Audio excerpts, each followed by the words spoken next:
Great to have your company again, Cancer. It's February 2018. I'm Dadhichi from astrological.com.au. You know, being ruled by the moon is particularly significant for you, especially when we look at these very important lunations or the eclipses.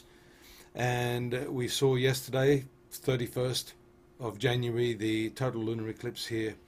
So for you, this is very, very important. Taking place in your second house of finance. So this month has a lot to do with the way you're managing money. The fact that your ruling body, the moon, is in the second house shows a lot of exertion and probably a lot more understanding. There's a huge desire when the North Node, which is always part of these eclipses, is in the second house. And throughout this cycle, over the next 8 or 9 months, you're going to experience a lot more desire for money, for material acquisition. You want to feel as if, you can measure the efforts that you're, putting into life right now. Usually the way we measure that is through the acquisition of things. Notice here the 4 planets, part of this eclipse. The sun will always be opposite the moon during the eclipse. Either a solar or lunar eclipse. Here it's a lunar eclipse. But Mercury, Sun, the other past karma point, and Venus, all located here in this 8th house of shared resources. So, while we're looking at this as the focal point, you must remember that there's a lot more energy taking place here in shared resources. How you're dealing with money with your partners, business partners, spouse, lover, de facto. So it's important for you to really nut that out. And as you see the moon swing around here, there are going to be some other areas, especially when we hit Mars here in your 6th house. We can swing backwards and forwards here. I know I'm jumping through. Here's an interesting one too. I'll stop on the way here. Little railway stops if we're talking about the celestial train ride today. Moon and Jupiter in your 5th house. This is the love affairs and creativity area of your horoscope. Notice the hard aspects here from this node and also from these planets here. I'd be saying you've got to be very careful of speculation during this cycle. The 5th house, along with the moon and Jupiter here, show you a bit of excess, a bit of overconfidence in terms of the way you're looking at how you can make money. Just be careful with those cryptocurrencies, won't you? It's actually quite good. Jupiter's one of your better friends. 5th house, love affairs, is going to be there for a while. So moon is triggering that. Opportunities for those of you that are single. And we see here the trine aspect to Neptune, indicating your idealism right now. But this is the one here, the house of debt and work, moon and Mars together. This can also show a little bit of a down period as far as your health is concerned. With Mars, there can be some infections or inflammation of the body here. Again, probably through excess.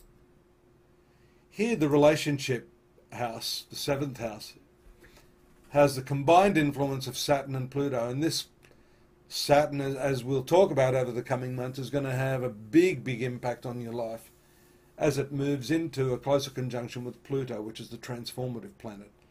But Moon here, along with Saturn, can make you feel a little bit down there around the 12th, 13th. A bit intense there as it hits Pluto.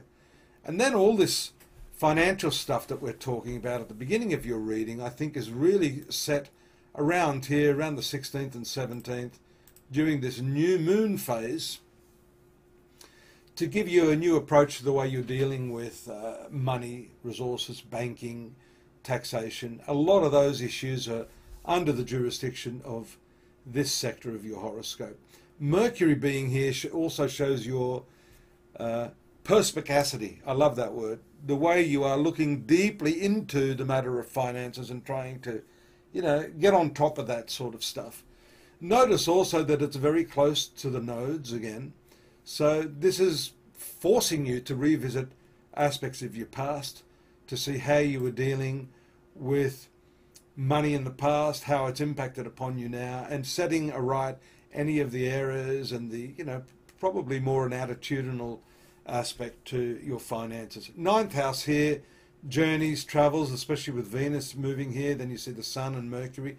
So a lot of activity here, which shifts away from this finance sector into the areas of your studies, spirituality, and also foreign connections here, an interest in foreign affairs and different cultures.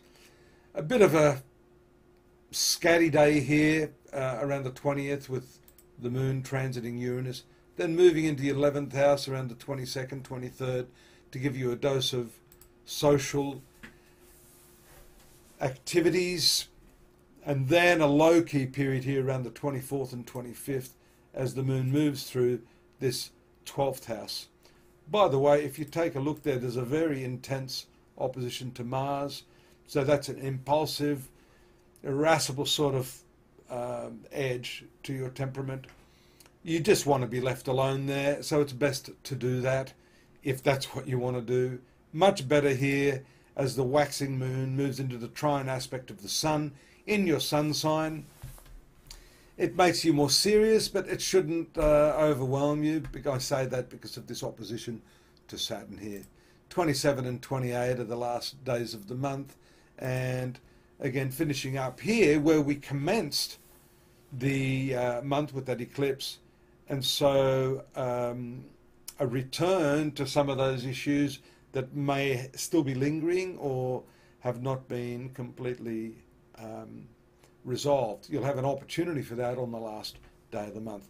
Hope to hear you, well, to see you anyhow, here on the channel next month. Don't forget to visit astrology.com.au. You can see all of this in the textual form. So what I've done is just punctuated the month very quickly to give you a bit of an insight into what's happening on those major events. And I look forward to your company here, same time, same channel, for the March reading. Take care now.